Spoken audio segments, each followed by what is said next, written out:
administration has ideas about what the press should cover, which shouldn't be so surprising. What might be surprising, though, is that it has plans in place to send government agents into newsrooms across America to watch over them. I'm not kidding. How's that for freedom of the press? Their plan is called the Multi-Market Study of Critical Information Needs, or CIN, and it's supposed to start this spring. Their intention is to send government workers into newsrooms to grill reporters, editors, and station owners about how they decide which stories to run. They want to find out how stories are selected, see what biases newsrooms might have, and ascertain if some issues aren't being covered enough.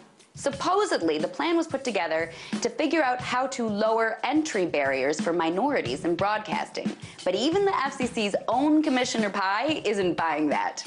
Even he says it could easily be used to pressure media organizations into covering certain stories. He even wrote an op-ed about it in the Wall Street Journal.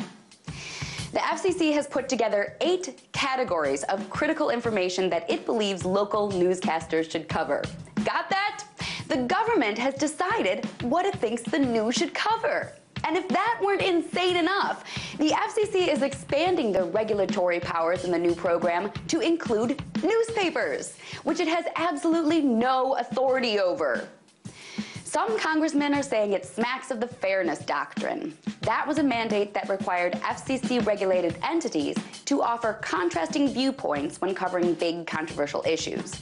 Basically, it tried to enforce balanced coverage from news organizations, which, let's be honest, is a joke because all news organizations have biases, so it hasn't been enforced since 1987.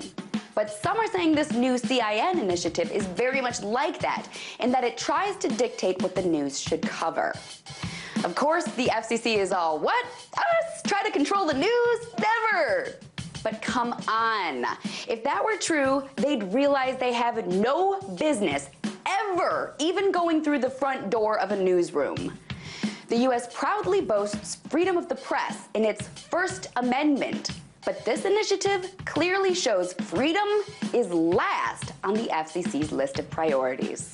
Tonight, let's talk about that by following me on Twitter @TheResident.